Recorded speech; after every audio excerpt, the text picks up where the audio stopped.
بعض طلاب کرام تصور داره طریقت کار مستحب است، وقت ما را ضایع میسازه، ما از مطالعه میمانیم، منطق از پیش ما میمانه، حکمت خوب نمیفهمیم، نحو را خوب درک کرده نمیتانیم، تانوز از سیغ و ترکیبات فارغ نیستیم. چرا تصوف کنیم؟ نه، بیچاره شدن، ندانستن که علم صفت باری تعالی طاهر است و استقرار است و جز از جای طاهر امکان نداره. اگر باشم ملا هم شود، خیلی ملای بی برکت می باشه، ملای بی اثر می باشه. از این جهت تصوف در بازه علم باز می گرداند. مجدد رحمت الله علیه می فرماید ظاهر بی باطن ناتمام ناقص است و باطن بی ظاهر نافرجام است، هر دو که جمع شود کبریت احمر. امام احمد بن حنبل نامش میشناسی؟ صاحب مذهب است، محدث است، با صوفی کرام خلاف داشت. بسا اوقات طور میشو یک ملا با امرای صوفی کرام خلاف داره، بالاخره کوشش میکنه، تلاش میکنه، به حقیقت میرسه، یک توبه درست میکنه. یک ملا از در یوسف بود، آقاسی نامش بگیریم، مولای طایر نام داره. سالهای متمادی گفتن یا رسول الله، گفتن شرک است، گفت میلاد پیامبر حرام قطعی است. چند روز پیش ای جذب و جنون میگه حالت صوفی کرامی اثر شیطان است، یک منکر قطعی 10 روز پیش یا 8 روز پیش با جناب حضرت مرشدی مولانا سے مبارک ملاقات کرد، حالت دیگرگون برش رخ داد. بالاخره یک شب او را میبینیم که از همگان پیش در میدان جذب وارد است، جذب میشود. حیران شدیم، چندین بار با مولانا مطیع الله مقابله ها داشتن و مناظره ها داشتن، مگر خدا هدایتشان کرد. امام احمد بن حنبل با صوفی کرام خلاف بود، اما اراده خدا چون به دوستی امام احمد بن حنبل رفته بود. در حلقه درس نشسته بود، روزی چند تن آمدن از رجال الغیب. طلاب شاید اساتذه اذهان شما را به دیگه طرف ببرن، رجال الغیب در کجا می باشه؟ میگه قطعا وجود نداره. با یک شیخ ترکی در حرم الله ملاقات کردم، مرا گفت از کجایی؟ گفتم افغانستان. در عربی صحبت داشتیم. گفت چرا اینجا را به نشست اختیار کردی؟ گفتم این مصلی امام ابو حنیفه به خاطر میشنم، اولیاء الله می مشایخ می آیا، او هم شیخ طریقت بود، ترکیه بود. در گوشم نزدیک خان گفت اینجا رجال الغیب هم می آیا، گفت اینجا رجال الغیب هم می آیا. چند تن از رجال الغیب آمدن که امام احمد بن حنبل اونا را نمیشناسن. 6 تن. گفت امام سؤال داریم. گفت بفرمایین. امام مجتهد علی الاطلاق بود، همه جوابها پیش از او حاضر بود. سؤال کردن، پاسخ دادن نتوانست، حسر شد. امام احمد بن حنبل بسیار در حیرت رفت. گفت امام جواب دادن نتانستی؟ گفت بله. گفت پشت صوفیا گپ زدن میتانی؟ بیا که خیلی بپریم با هوا. پیر معنا یک دفعه با هوا پریدن. طالبان شما پریده میتانید؟ دوستای خدا با هوا رفته میتانه. یک مولوی یعقوب خواندیم، کدام حاشا به یادتانه که کرامتا اولیاء کرام میپره؟ اولیاء کرام در هوا میره. پیر معنا بپر به امرای ما، با هوا بریم. امام احمد بن حنبل با خود بیچاره شد، گفت ما پریدن بسیار دور از دیگه، اینا پریدن. با خود درک کرد که انکار صوفیه لازم نیست. پسرش از دوره حدیث فارغ شد، گفت پسرکم برو به پیش صوفیه. گفت چه کار کنم؟ عالم شدم، دستارمندی کردم، فاضل، حالا باید مدرس باشم. به اصطلاح شما مدرس عجلی که قاضی و حمدالله را درس بگوید، به هیچ کس تندی هم نباشه، اگر 6 ماه جرابش از پایم نکشه پروا ندار، نمازم نخوانه، منطقه یاد داشته باشه، اشارات خوب درس بگوید. درست؟ همچون علما هم داریم. چی باید کرد پیش صوفیه رفتن؟ صوفیه چه کار میکنه؟ گفت پسرکم از پیش ما علم آموختی، با خدا قسم که طرز عمل را صوفیه یاد دارن، برو که طرز عمل به علم یاد بگیری، برو که طرز عمل را از صوفی کرام یاد بگیری. ما طرز عمل را به افتخار میگوییم از حضرت سیدنا سیدی و سندی و معتمدی و وسیلتی الى الله المنان حضرت اخونزاده سیف الرحمن رحمت الله علیه را یاد کرد. اگر قسم بخورم حانس نمیشون که طرز عمل را ایشان برای ما یاد دادن. روزی یک بحث داشتیم علمی، بعد از نماز صبح بامداد تا به وقت اشراقم ناوقتر شد. بعد از اشراق خواندن به طرف خانقاه می رویم. طالب العلم هستم، در مسیر را می رفتیم. یک دفعه دور خورد، گفت با می علمی که همین لحظه داری اگر به پیشم می آمدی اصلاحت مشکل. از این خاطر است که توجه خاصی به تربیت علما داشتن. عالمی که عالم میشه بعد از آن به تربیه تصوفی ضرورت داره. طلاب گرامی، بهتر است برایتان که مرشد داشته باشید، شیخ داشته باشید، عقیده سالم داشته باشید، عقیده نیک داشته باشید و در تلاش باشید. در تلاش باشید که همه نعمات الهی چه ظاهری و چه باطنی در خدمت درویشان، در خدمت دوستان الله تبارک و تعالی. جناب قاری سے محترم آدم نیکی است، خوبی هست. اینجا در سمنگان علمای اعلام داریم، علمای خوب داریم و اکثرا علما و طلاب ولایت سمنگان یا خوشنصیبی است که در حلقه صیفیه داخل هستند. اما یک عالمی که ضرورت داره شهرت داشته باشه، عزت داشته باشه، ارتقا داشته باشه، همه چیز با خود داشته باشه، مگم نداره. اما قاری صاحب داره. به خاطر چی داره؟ به خاطر اخلاصش، به خاطر وابستگی به امرای صوفیه کرام، به خاطر اخلاص و خدمت برای صوفیه کرام. برکت این بزرگواران است.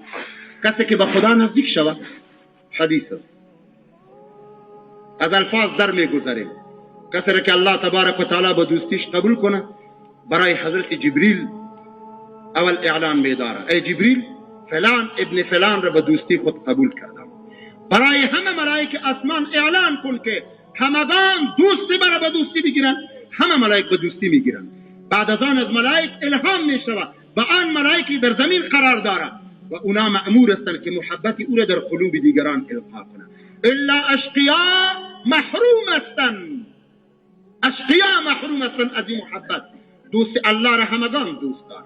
جناب سیدنا اخونزاده سیف الرحمن رحمت الله علیه مبارک در تمام روی زمین مخلصین داره، مریدین داره، خلفا داره، مسترشدین داره، محبین داره در تمام روی، عربا و عجما، شمالا و جنوبا، شرقا و غربا.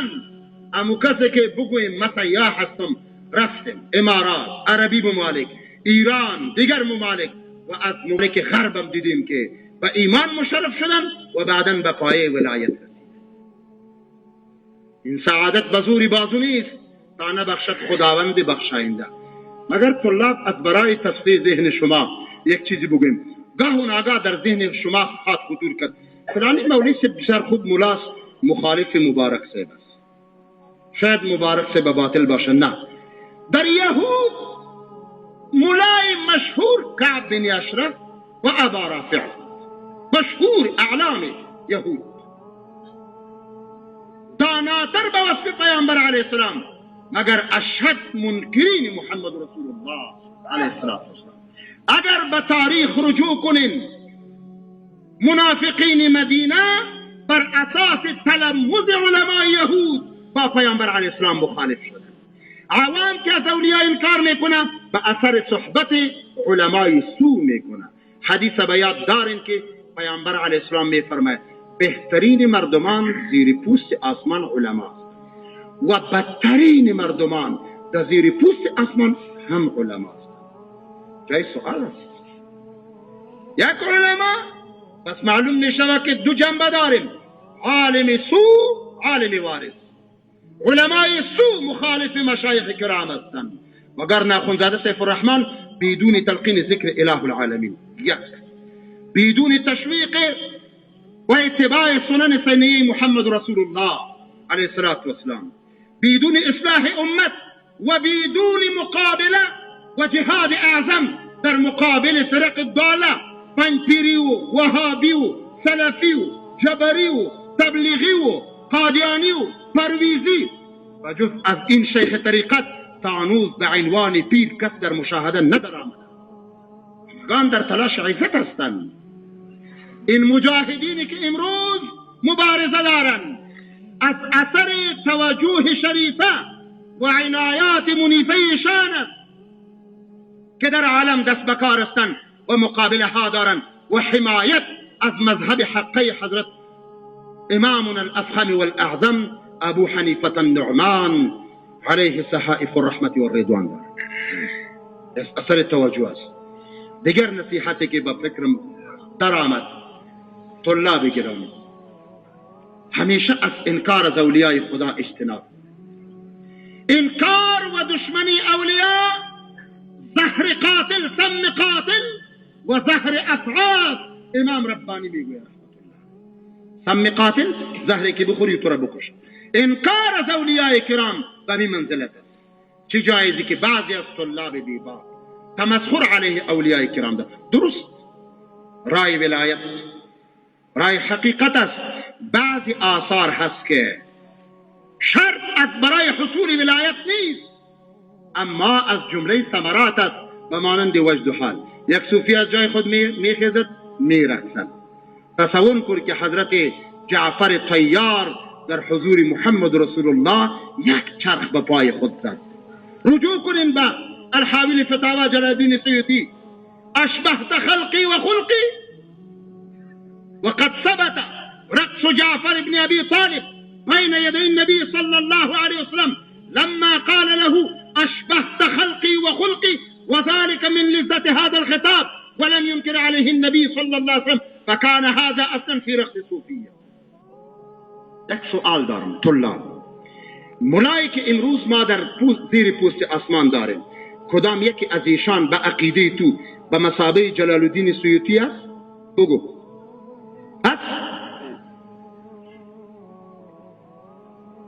این فیصله عادلانه هست.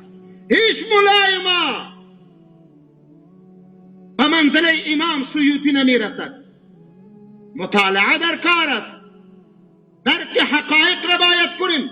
انکار از صوفیه مداشته باشیم که خزانه ایمان را به تاراج میبرد. عقیده خوبی داشته باشیم. چی خوب میگوید؟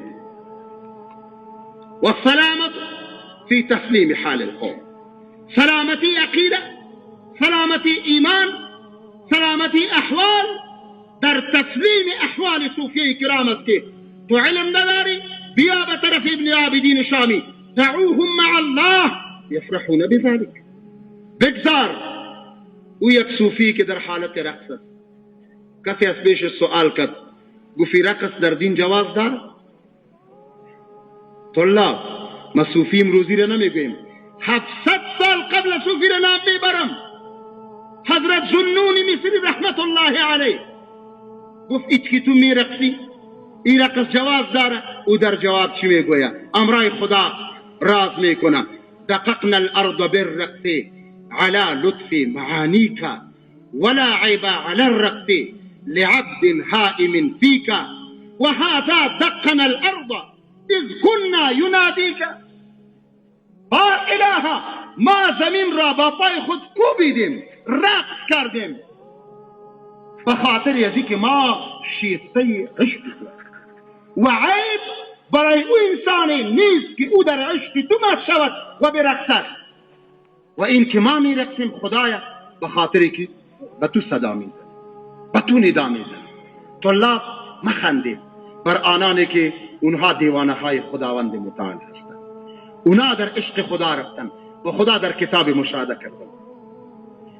حضرت پیامبر علیه السلام، ما گفتم پشت تحقیقات نمیگردم، امروز صوفیانه صحبت دارم. پیامبر علیه السلام با جبریل به عرش معلا می رسد، نسیمی خوشی می فرماید به مشامم رسید. گفتم ای جبریل این بوی چی است؟ تعطر از چی است؟ گفت نمیدانم. خدا برایش می فرماید این تعطر از آه و ناله و فریاد سوختگان من است که از عشق من صدا می زند. هر آهی که می کشد و جز که به عرش نرسد استقرار نمی کند. و این حملت العرش فقط به مشامشان بوی آه و فریاد عشاق من می رسد. و می آسایم.